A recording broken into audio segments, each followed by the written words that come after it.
ফিলিস্তিনের গাজায় একের পর এক হামলা চালিয়েছে দখলদার ইসরায়েল। সেই হামলায় অনেকটাই মৃত্যুপুরীতে পরিণত হয়েছে গাজা উপত্যকা। দখলদার ইসরায়েলের এসব নারকীয় হামলার প্রতিরোধের চেষ্টার কমতি ছিল না হামাস সৈন্যদের।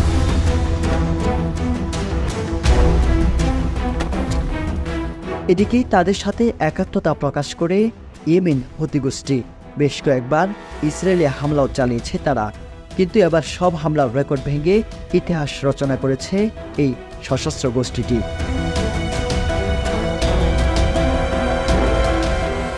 অন্যদিকে এই হামলায় অনেকটাই নাস্তানাবুদ নেতানিয়াহু। কপালে পড়েছে চিন্তার ভাঁজ, ব্যর্থ হয়েছে তাদের আকাশ প্রতিরক্ষা ব্যবস্থা।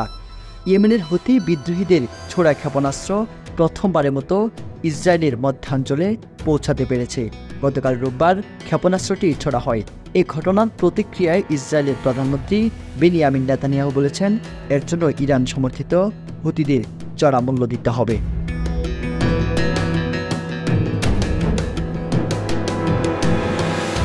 হুতি বিদ্রোহীদের সামরিক মুখপাত্র ইয়াহিয়া সারিয়া বলেন, তাদের ছোড়া যে ক্ষেপণাস্ত্রটি ইসরায়েলের মধ্যাঞ্চলে পৌঁছে সেটি নতুন একটি হাইপারসনিক ব্যালিস্টিক ক্ষেপণাস্ত্র।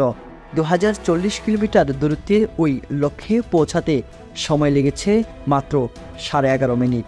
ইসরায়েলি সামরিক বাহিনীর এক কর্মকর্তা বলেন, আকাশ প্রতিরক্ষা ব্যবস্থা ব্যবহার করে আকাশে এই ক্ষেপণাস্ত্রটি টুকরো টুকরো করে দেওয়া হয়েছে, তবে এটি পুরোপুরি ধ্বংস করা হয়নি। ক্ষেপণাস্ত্রটি লক্ষ্যে পৌঁছানোর কিছুক্ষণ আগে স্থানীয় সময় সকাল 6:30 দিকে তেল আবিব ও ইসরায়েলের মধ্যাঞ্চলে বিমান হামলাজনিত সতর্ক সংকেত বেজে ওঠে।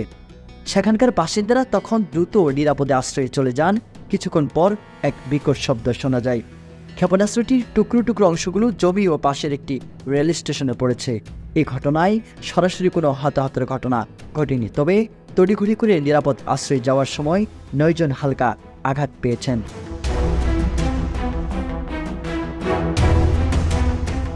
বার্তা সংস্থা রয়টার্সের সংবাদকর্মীরা ইসরায়েলের মধ্যাঞ্চলে একটি খোলা মাঠ থেকে ধোঁয়া উঠতে দেখেছেন। মন্ত্রিসভার সাপ্তাহিক বৈঠকে ইসরায়েলি প্রধানমন্ত্রী বেনিয়ামিন নেতানিয়াহু বলেছেন, হুতিদের বোঝা উচিত ছিল যে ইসরায়েলের উপর হামলা হলে দেশটি চড়া মূল্য আদায় করে নিতে পারে।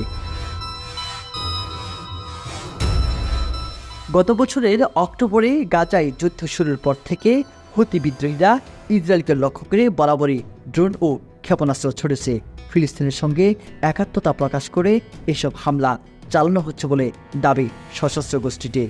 হুতিদের সামরিক শাখার মুখপাত্র ইয়াহিয়া সারিয়া বলেন, আগামী 7 অক্টোবর যুদ্ধের অর্থাৎ গাজা যুদ্ধ 1 বছর পূর্তি এবং হুদাইদা বন্দরে হামলার জবাবে ভবিষ্যতে আরও হামলার আশঙ্কা করতে পারে ইসরায়েল।